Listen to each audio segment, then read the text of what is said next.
Yeah, Sika, you did it with this music. You know, Kanye or Jay-Z being there like, oh yeah, Kanye, you a genius. yeah. Turn up the music, guru. Kanye, you a genius. Thanks. Not so common. Welcome back to Common Sense, where we have real conversations around money moves of Black successful entrepreneurs, from their financial wins and their setbacks and everything in between. We love to hear about their journeys and spread knowledge so others can learn and be inspired. I'm your host, Ayo Idowu, and we are here today with a very special guest. This gentleman is shaping the nation and transforming financial systems. Ladies and gentlemen, Jeff Aguy. Well, thanks so much for having me. Jeff, thank you so much for coming. Very excited to have you in the studio today.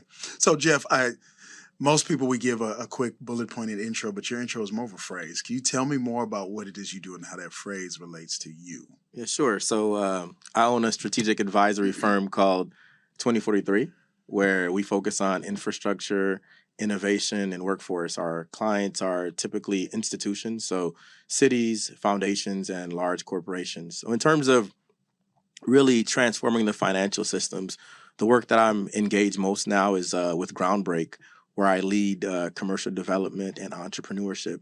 Groundbreak is a over 40 organization collective that's looking to add $1 billion to the Minneapolis-St. Paul region, specifically focused on, especially initially, Black people. So how does one even get into that? Right. Let's talk about your background, because Sure. I feel like you don't just wake up and all of a sudden be a part of initiatives like that. Yeah, I mean, I think it's all about relationships and having a track record of being successful. Interestingly, my background isn't in finance. My background is in organizational development and leadership. I always knew that my best skill, what I would say that I'm probably the top 1% in the country, potentially in the world, is with leading people and bringing people together. And I grew up in a small village in Haiti. We didn't have running water. And the word innovation wasn't a buzzword that was used by business people. It was a difference between life and death. So my background always helped me to recognize that economic mobility is the most important thing. And so I apply organizational development to economic mobility. I started my first business when I was 21, right out of college. And so over a decade of starting businesses and helping entrepreneurs and helping different ecosystems, you kind of built the reputation of being successful and implementing change. And over time, that's led to kind of this opportunity with Groundbreak. Now, what age did you come to the United States? I came to the U.S. when I was 7 years old. Directly to Minnesota? Or originally, I came to Hartford, Connecticut, but I spent most of my life growing up in Tampa, Florida. It's an interesting thing. I'm also, there's this quote in the Bible where 2 or 3 are gathered. So in Florida, where 2 or 3 are gathered, one of them is Haitian. I feel like you can say that and I can just laugh. I can't repeat that. Yeah. But that is true. I've been to Florida. Florida or New York. So when I first met you, it was around an initiative you were running called Humans Get Together. Yeah. I think it's a big part of your background. It's a big part of why you have such a big presence in the Twin Cities. Tell me more about Humans Get Together and kind of how that's kind of shaped you to what you're doing now. Sure. So in my journey, my life really changed. So originally, I majored in industrial organizational psychology, which is psychology and business put together. And I thought I had an idea from the books about what business was all about. And then I joined the chamber when I started my first business. I was one of the only Black people, and I was the youngest. And not much has changed since that, in that I realized that business is between those who do it, right? Mm-hmm. It's not just about the technical knowledge of what you bring to the table. People do business with people who they know, like, and trust. And oftentimes, circles are homogenous. So usually people are doing business amongst people who have similar characteristics to them. So if you're Black, if you're young, then going into kind of these networks and circles of power might be a little challenging. So I kind of noticed that over a decade, whether it was in the corporate sector or in nonprofit or in philanthropy, that there's this kind of like this homogenous way that people just naturally work around people who look like them, people who have similar interests. So Humans Get Together was an approach to say that we know that, one, people do business with people who they know, like, and trust. The second thing that we know is that if you're not an extrovert, going out there and kind of when you hear the word networking, you kind of get this, I got to sell myself. Yeah. And so Humans Get Together was an initiative to bring different people, different leaders from across industries, across sectors, across walks of life, and making it psychologically safe. So one of the features were we always made it around an event. So it was either a fashion show or we're talking about let's shape the future. So Yeah. around technology. So there was an event, but also the networking part of it was around these kind of questions.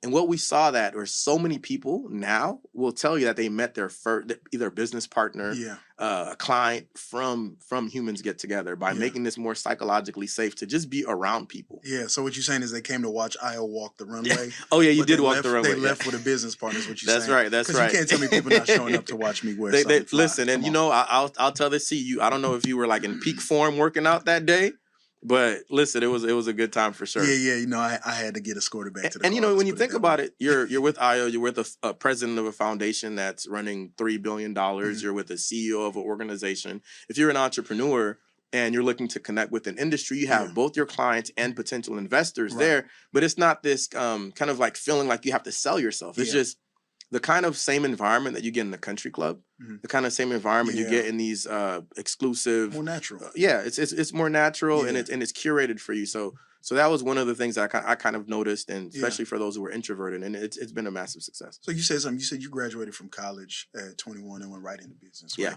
I just feel like most Black entrepreneurs, most entrepreneurs in general, don't necessarily go right into business. What they want to do is they want to work corporate, kind of Mhm. learn how the big shops do things, Yeah. and then try to like siphon off and do their own thing. What made you want to just say day one, like, nah, I'm good. I'm not gonna apply nowhere. I'm gonna start my business. Yeah, I think it's less of I was good as much as a lot of times we're not in context to realize how great we are. Mm.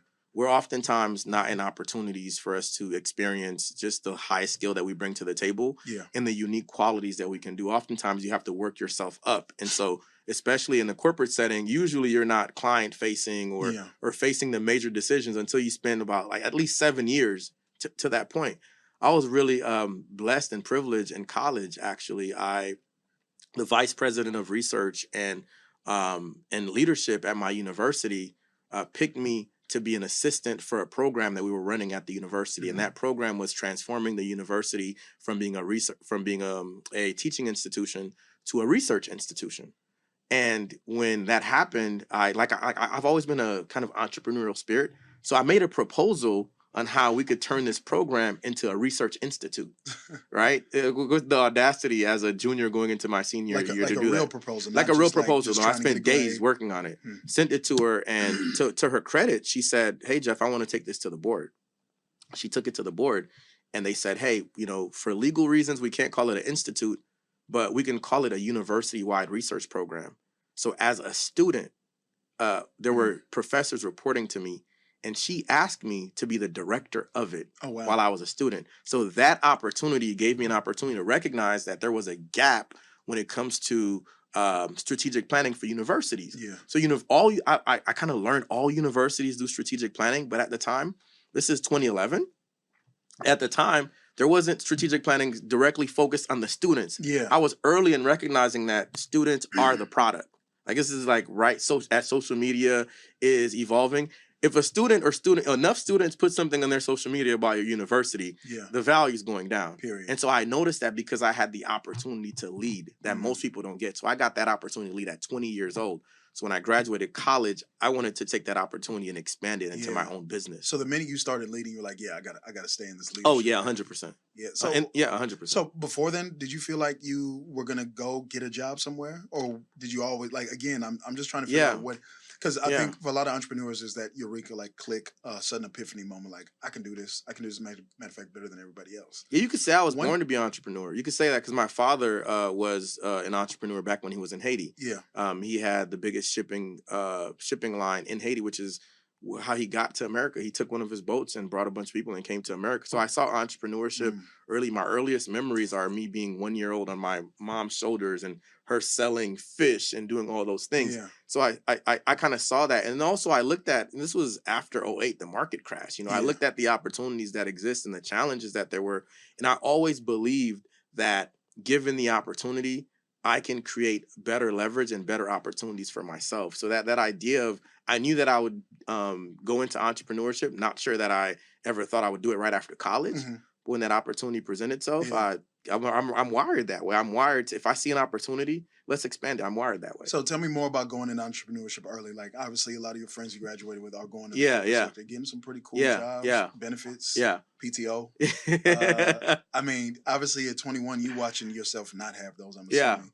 What were those first couple of years like in starting your first business? And then what type of business was it? Yeah, well, a couple of things, man.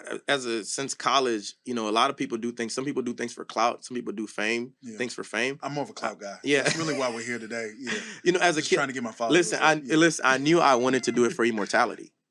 And what that meant was when the history of the world is told, I want to be at least a sentence in that storyline. So that means you got to be great at whatever you do. You got to do it at the highest, at the best, at the greatest. And so when all my friends were kind of going into, whether they were going into grad school, into business school, into med school, I helped them a lot to write their personal statement. So I was in student government. I was that kind of college student that was helping folks write their personal statements. So I knew in the future there would be a play, but I knew that you'd have to grind. Like if you're working for immortality, that means you got to grind. That means you got to work hard. And this is entrepreneurship before entrepreneurship was popular, before you had accelerators and all these things. So what it looked like was me falling on my face a lot. Yeah. What it looked like was trial and error. What it looked like was being humble. So for example, we were a strategic planning company. So we focused on strategic planning for universities, specifically looking at student services. So imagine you're 21, you're 22 years old as a consultant. And, usually to be a consultant, you have to build that credibility already. Supposed to. But, it's the power of folks in your life who would give you a deal there. Like I did a lot of work out in LA. And whenever I went to LA, I would stay at my friend Alex Dumas's house, who he was at a grad school at Gould School of Law. Whenever I would go to different places, I would stay at my friend's house. I wasn't one of those people who had the hotels and all these things. I wasted a lot. So there was a lot of hitting your head on the wall. So for example, most of my business was out of state, but I had an office, I had a secretary, I had all these expenses and overhead that didn't translate to a need. Yeah. Right. So I made a lot of those kinds of mistakes. I kind of used a lot of money, wasted a lot of money. There's a part of it that was really cool. It felt good too as a 21-year-old, and you're in entrepreneurship and you're in doing business and you're getting these stories about how great you are. That's kind of you're the youngest or the first. That was something that was motivating. Nowadays I don't care to be the youngest or the first because I've done that so much. And you're probably not the youngest anymore. I'm the youngest. You still pretty young? I'm still the youngest. But I get to be the most effective. Yeah. And that's what I care about. That's what matters. It goes back to the immortality thing, right? Exactly. And I want to touch on that again because I think that was ridiculously profound. I'm going to steal that and act like I didn't take it from you on my next speaking engagement. But I feel like, and let me know if I'm correct, but when you talk about immortality being the goal versus, that means you can have a very successful business, can be ridiculously profitable. Yeah.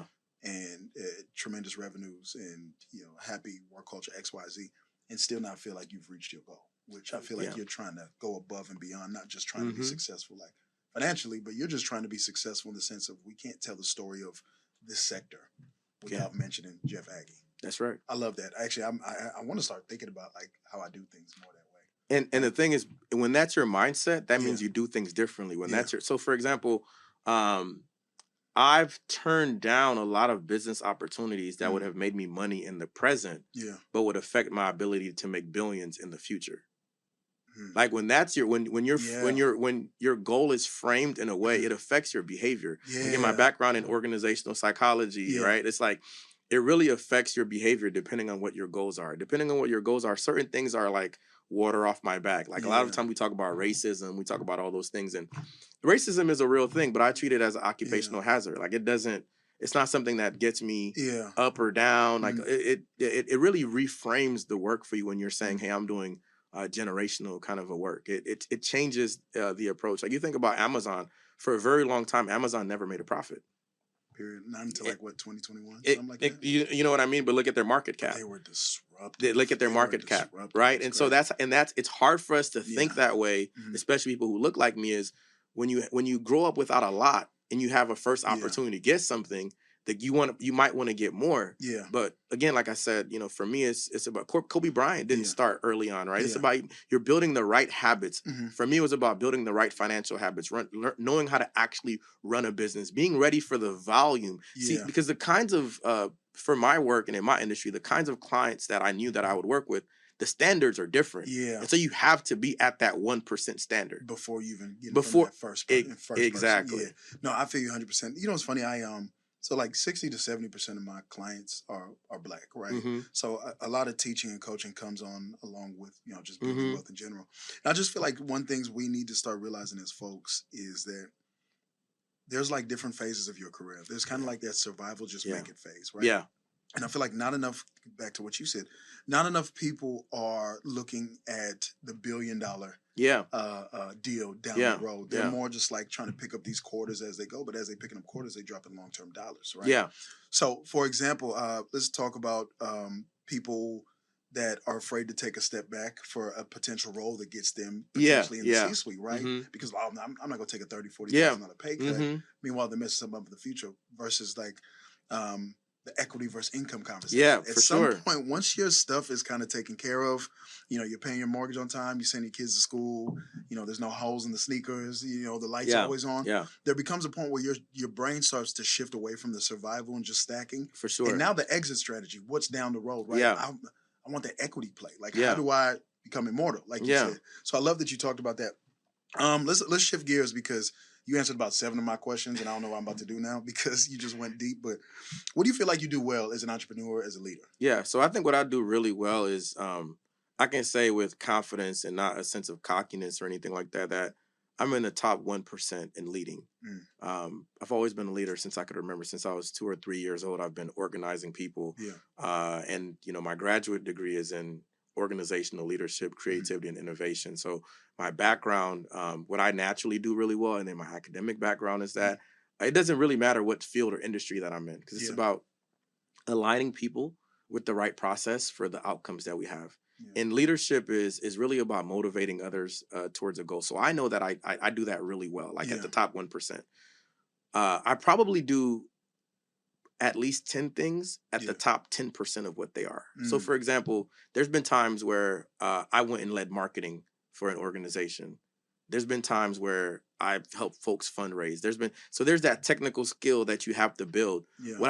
What I know that is not my strongest suit is spending every day in the product, whatever that product might be. That is not my strongest suit. There's no ego. There's no ego there. Like I want to work around A players. You're ready to hand that off. Yeah, that's the key. Would you say you're a master delegator? I would say so, of course. Because I feel like a lot of entrepreneurs are the opposite, right? Yeah, for sure. They were so ingrained in their product or service that it's hard to hand that off and do the over-the-top things that you and those things never scale, right? So if you think about it, being the best at a thing doesn't scale, because it's going to be really hard for someone to be that great at it. Yeah. But what scales is leading. What scales is having a vision. What scales is having the ability to match what the goal needs to be with the right talent. So identify, as it's also my spiritual gift. Since I was a little kid, I'm able to identify talent and then place them in the right place and then motivate them to help them be their best. So you could place me right now, you could place me on any team, and I could almost guarantee that they'll probably do at least 25% better than they did last quarter. I'm the top 1%. It's part of your pitch too, right? Yeah. Okay, let's talk about, I'm going to dig deep into leadership qualities, because I feel like leadership sounds good to a lot of folks. Yeah. Until they're leading people that aren't maybe motivated by the same things they're motivated by, or the same type of people, right? So how are you able to lead different types of individuals, whether they're intrinsically motivated by money, or not motivated at all, right? I mean, this is not scientific as much as like really wanting to get to know people. Like I genuinely I enjoy getting to know people. The funny thing about getting to know people is that they tell you what they're motivated by. They tell you what their likes are, what their likes aren't. So some people are motivated by money, while other people are motivated by a lot. So Gen Zers in general, as a generation, they're motivated by impact. So they'll stay at a job where they feel like there's a direct impact with their work. While, folks who are in the silent generation, security is important. So they're motivated by money. That's why you see a lot of millennials and Gen Zs, they're not staying in the same organization. They might change a job every year and a half. Exactly, because it's all about impact. Hey, if I feel like this job isn't fulfilling me, right? But you don't know that if you don't have dinner or lunch with that person. So I'm a big believer in going the extra mile and getting to know people. And that time you spent getting to know people pays dividends on the back end. So now I know what's going to motivate you. I know that if I say something, that is going to be offensive to you because you've had a traumatic experience with something. Yeah. That even if in my head this is the right thing to say, it might have a negative impact on you. So if I know that, I'll change how I'm saying what I'm saying. So when you understand and you know your team, you know how to motivate them. If you know someone is an introvert, then their best value is not making the presentation. Yeah.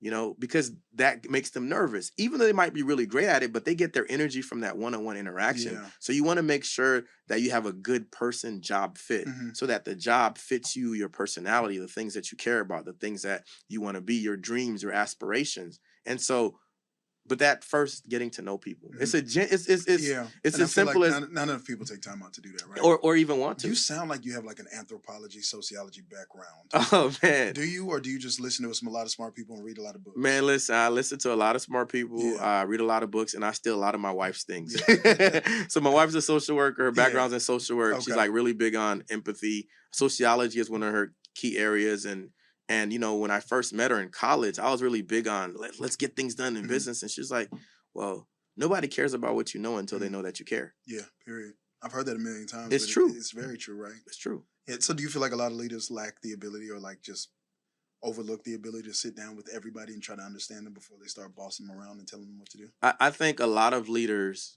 don't properly appreciate the people that do the work. Like a lot of business owners don't properly appreciate the people who are providing the return, right? That is the most important thing. So even if you're not having the time to meet with folks one-on-one, are we having team outings? Are we having team activities? Peter Drucker says that culture eats strategy for breakfast. When we go to business school and other places, they teach you a lot about strategy. And you see it more. You don't learn them. You don't learn enough about culture. Yeah. And so you don't have a culture of trust, a culture of, you know, in 2020, you know, I 2020 to 2022 and 2022 actually, my business was, you know, we almost lost our business. I lost more money than my parents ever made in their lifetime. I had to let go of 80% of our team. And to this day, anyone who we let go, if I were to rehire, they would be happy to work for me again. Some folks were saying, hey, we'll not take a salary. We'll, you know, because of the culture, that we built, a number of our employees, I made sure that they got jobs after, right? Those are the things that, and it's not just being a good person. That's important. It's also good strategy. Yeah. Because, you know, there's this analogy that when the ant is when the bird is alive, it eats ants. But when the bird is dead, ants eat it. Is that a Haitian proverb? It's something from my dad for sure. It but you gotta, you know, just treat people like just treat people with the respect and dignity they deserve. That doesn't cost you anything. It's not like going so for me, some folks might say, Jeff, you go the extra mile. It's not going the extra mile. It's just being. That's the mile you should have been. That's the mile you should be going, and it just pays. It just really pays dividends. People are able to work, and because they know that trust exists, they can work on their own and be effective. It sounds basic too, but the way you say, I mean, I think a lot of people forget to do it because of how basic it sounds. But especially in finance. It makes a big change. Oh yeah, finance it's a very just like, well, I feel like we lack a lot of emotional whatever when it comes to financing. I feel like we put ourselves in a bucket at times and commoditize ourselves, right? Well, if these numbers are this, I'm gonna just go to the next person. For sure. Which, you know, there's a whole person in that relationship, and people forget to make themselves a person. But if you think about it, right, from a finance standpoint, I know as you being an advisor, the best people are the people who you have a long-term relationship with, and that's what's going to change the financial game. So as you're looking at a number of large corporations and large institutions are, you know, implementing AI, right, where they have these advisors that usually now everything can happen over technology, where you have this advisor that tells you what to do, right? Yep. You know what's the only remedy for that is the clients that you have that even though they can get that, it's still not having IO. Right. 100%. Right. And that's where IO has to bring something different to exactly. And so it's relationships. At the highest level, it's relationship. Well, think about it to this day. How many times you call into Comcast, let's say, and they get some recording, you like, operator. You're like, I'm not trying to talk to no AI voice. All right, man. That was great. I'm going to try to move on. It's hard sometimes because you say a lot of great things. But let's talk about your biggest obstacle in starting your business or just running your business. Yeah. So I think the biggest obstacle when we first started was not really having any capital. You know, we kind of bootstrapped for the most part. Right. You need money. The fundraising part about it, I think now it's different if I were to fundraise because I have the network to fundraise. But fundraising was definitely a challenge. And, you know, fundraising, asking people to believe in you when you have nothing to show for it yet. Yeah. When it's just the idea. Selling a dream. He's selling a dream. And I've learned that it's okay for people not to believe in you. But one of the great things about selling the dream is that the folks who say no to you, when they see it happening, that no turns into a yes.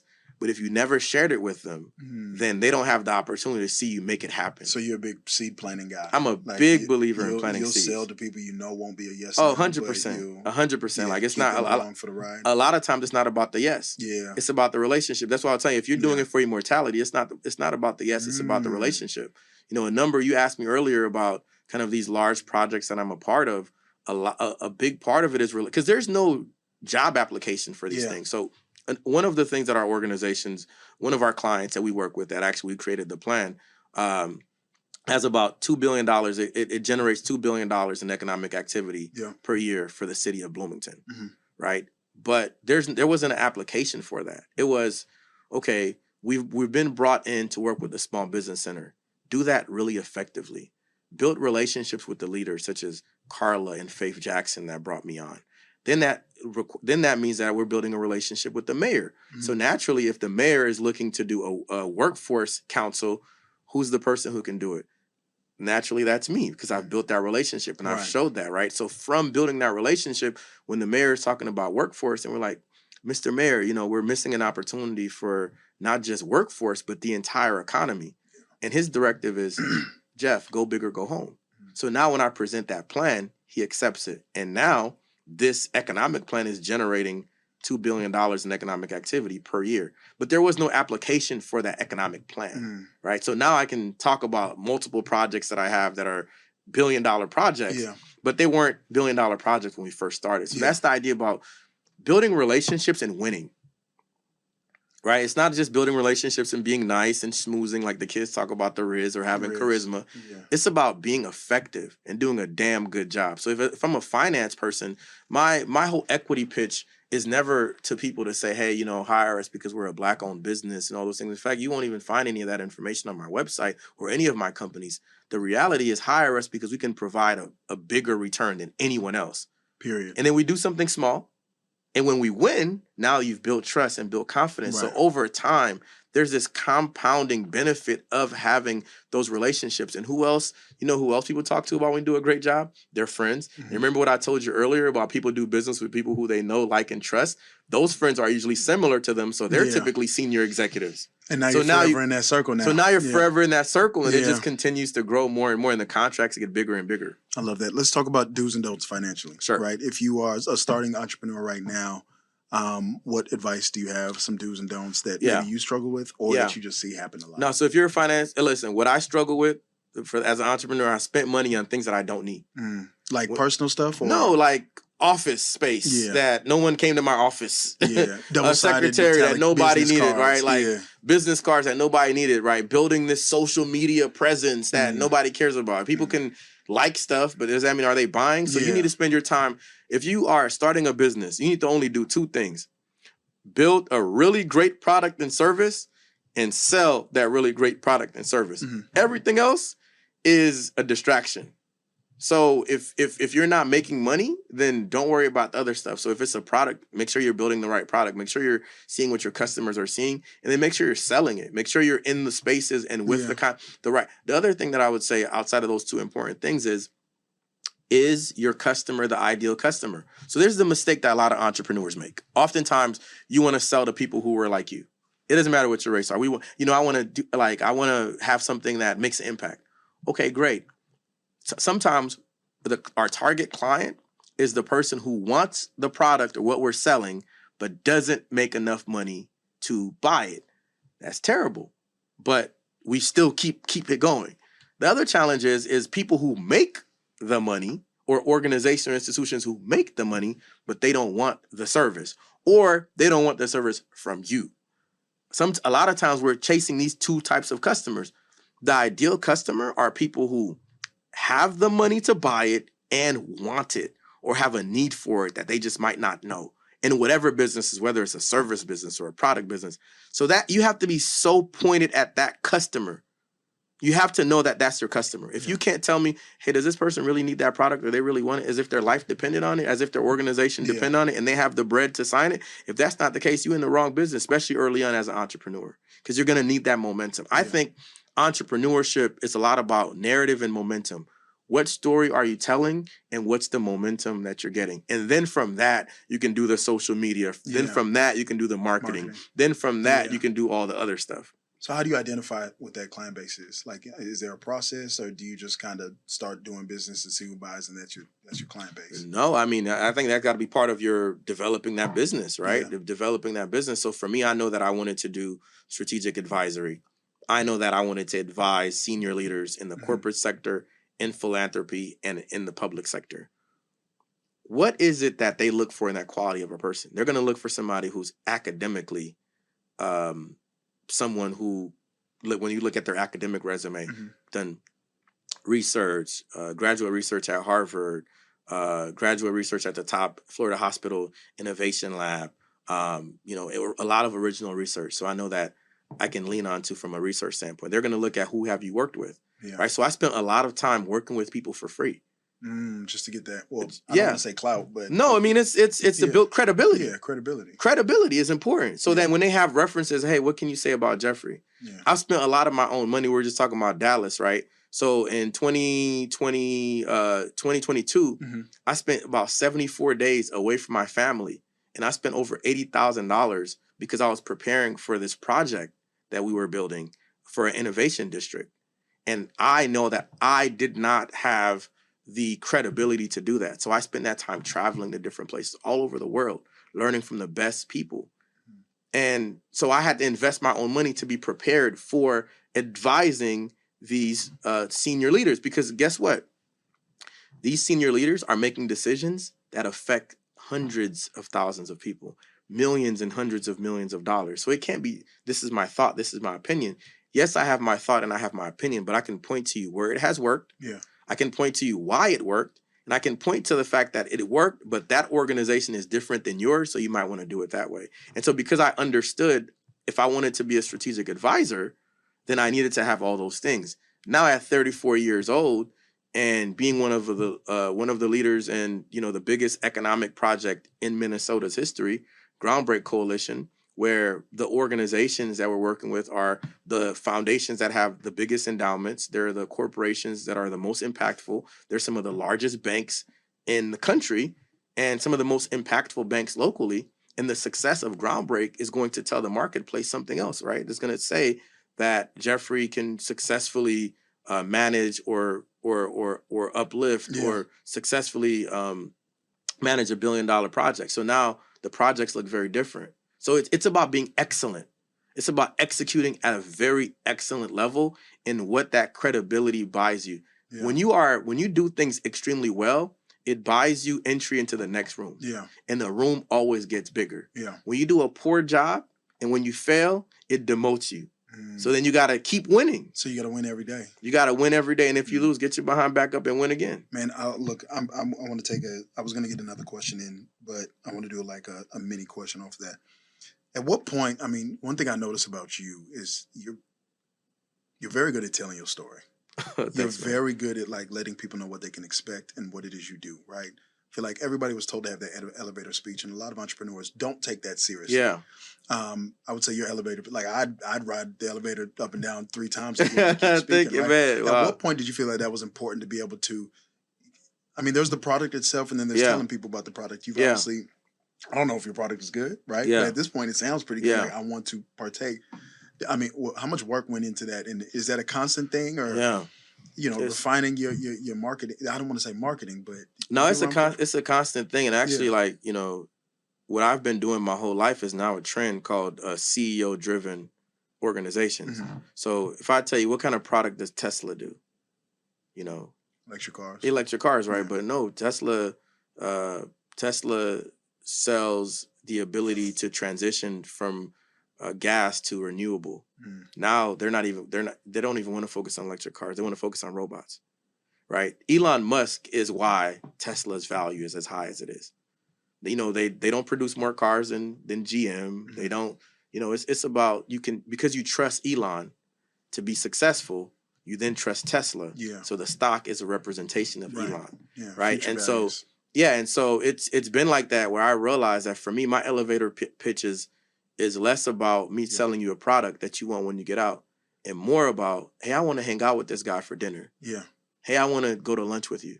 So my elevator pitch, a lot of times what's interesting is, you know, if you were to say an elevator pitch, I spend 90% of the time learning about who's on the elevator and only 10% of the time speaking. Like, you know, and that's a short amount of time to sell you a product. Right.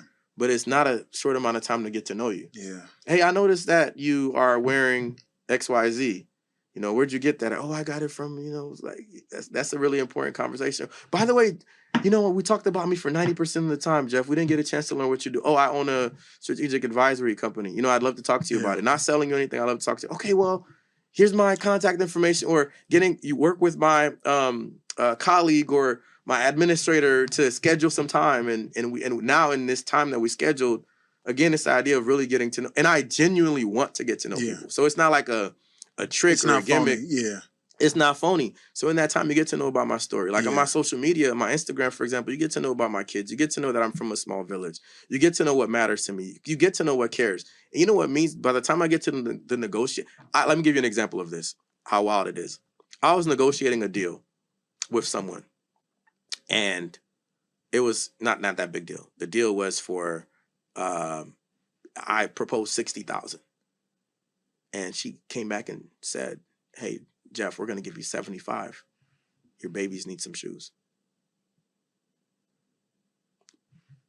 You know, like, because... Wait, hold up. Were your baby shoes dusty? Or no, it's just the fact that she knew I had kids. She knew I cared about my family. It was a figure of speech. I would have taken that personally. No. It was a figure. It was a figure of speech because she knew that I had kids. She knew that I just had kids, and she knew that the value of what I was bringing to the table was more than that. So, and that's because they got to know you as a person. That's because they know me as a person. They know what's happening in my life. They know, they know. How many business deals do you walking in on where people aren't getting to know each other? Never, none. Now, here's the thing, though. I've never walked into a business deal where the person didn't know me or knew someone who knew me. Yeah. Never. Well, here's my thing, too. Here's a question for you because, again, not every deal is your deal. For sure. You have to turn down some money. For sure. Are there times where it's like, I am going to take my time to get to know this person, but is it worth taking that time for this deal? Like, is the juice worth the squeeze? Does that go through your head a lot? I'm a big believer in character, and if the energy isn't right, then that's not the deal for me. No matter how big or small. No matter how big or small, right? If our values aren't aligned. So when you look at a merger, M&As, merger and acquisition, right? The number one reasons why a merger and acquisition fail is because the values of the two organizations did not align. Yeah. It doesn't matter about anything else. If your values can't align and we can't come together, then, you can't merge. Like, so when I was younger, there was this wonder, like, am I good enough?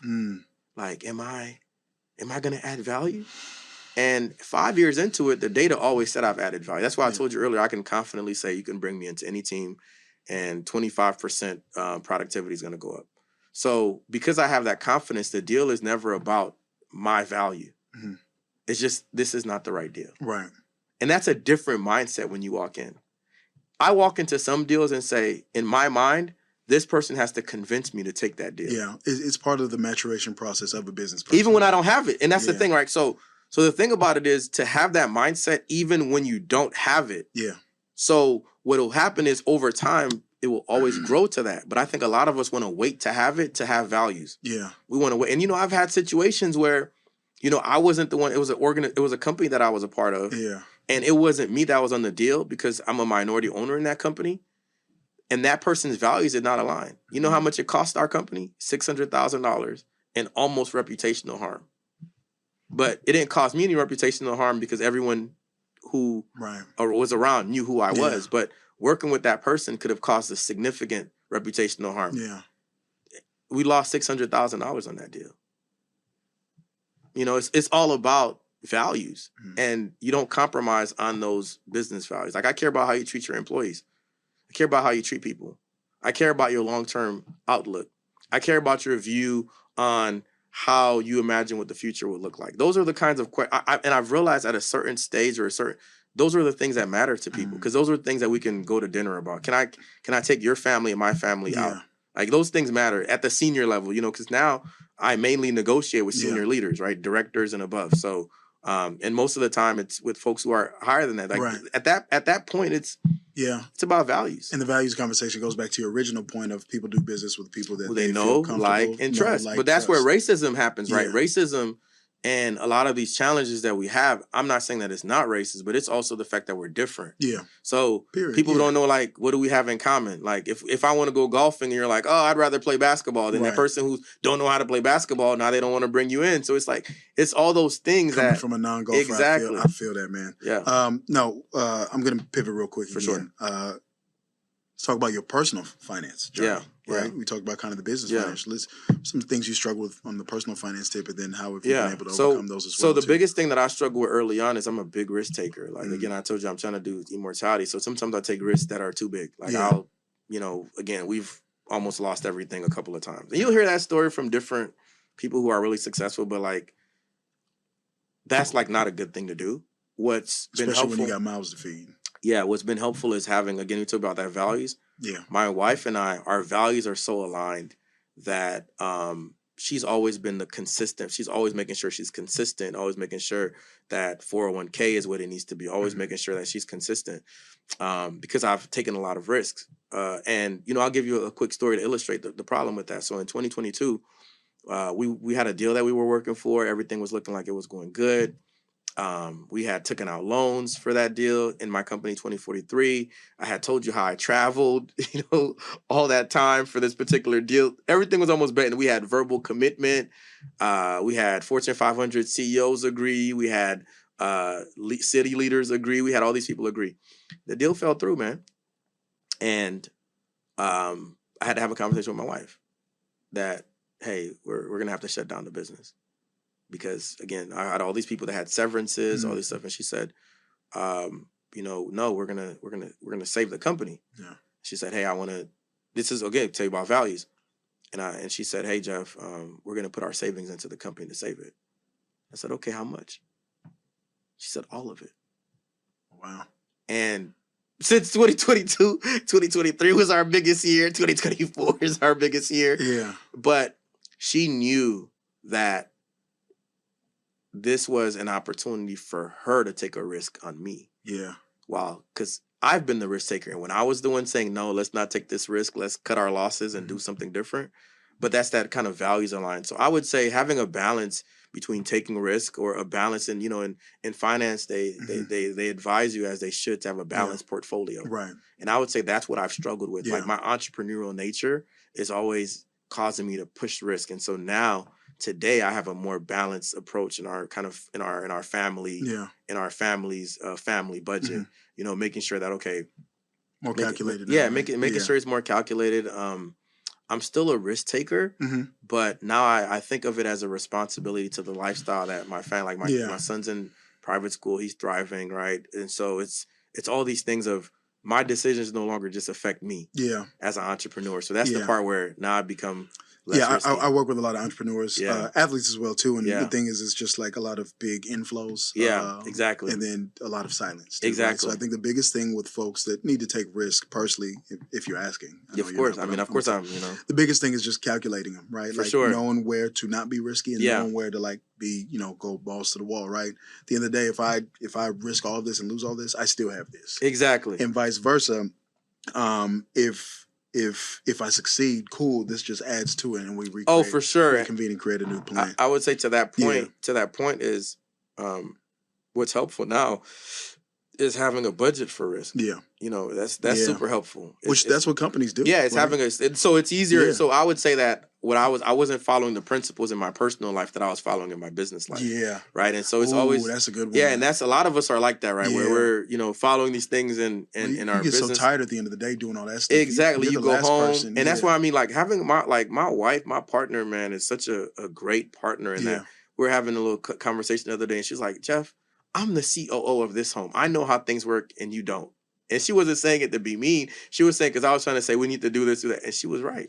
And so at home, you know, it's helpful to have a fiscally conservative partner. Especially if I'm going to be that risky. Yeah. And so she has the final say in whatever we do at home. and the finance, which is a little different for some people, right? Yeah, like No, I love this, man. We've had a great talk so far. Last thing, what are you working on now? What do you want the people to know about yourself, 2043? for sure. What else? I appreciate that. So the big thing that I'm working now is I started speaking again, starting to have an opportunity to go all these things that I've learned. You speaking now? Get out of here. I started speaking again, speaking to organizations, speaking to external teams on the ways that they can build their leadership processes to have the kind of results that they're looking for. So that's one thing. It's, you can learn more about it at jeffreyaguy.com, JEFFREY. AGUY.com, where you can kind of book me through my colleague Jasmine. So if I have a company and I want you to come speak to them, that's how I'd go through it? Of course, you can go through it that way, right? Because these principles, they've been very successful. The other thing that I'm really working on that I'm most passionate where I spend most of my time is Groundbreak Coalition. It's going to transform our financial system. It's going to really unlock what banks look at as risky. There's a lot of times there's perceived risk because of the color of people's skin, because of where they grow up, and because of where they're from, and that's in the system. And so Groundbreak is transforming that for homeowners, for commercial developers, and for entrepreneurs. So that's something that you can go on groundbreakcoalition.org or groundbreak.org and can learn more about it. Awesome. Jeff, hey, you know what? I've obviously met you a couple of times, and I feel like every time we speak, I learn something new about you. I feel like if you're taking notes at home, you're probably on both sides of the sheet of a whole notebook right now. Just a lot of gems were dropped. You know how to make me feel good, man. You must be good at this hosting thing, man. I'm doing decent. I'm obviously not as good as a leader, so I need to be better at that. That's one thing I learned today. But hey, man, thank you so much for coming today. We appreciate it. And for everybody at home, if you like what Jeff is talking about, like, comment, say something nice. Or dislike if you don't like it, I guess. But like, comment, subscribe. And we will see you guys at the next episode. Thank you. Man, thanks for having me on. That was, man, you dog. What do they say? You ate down?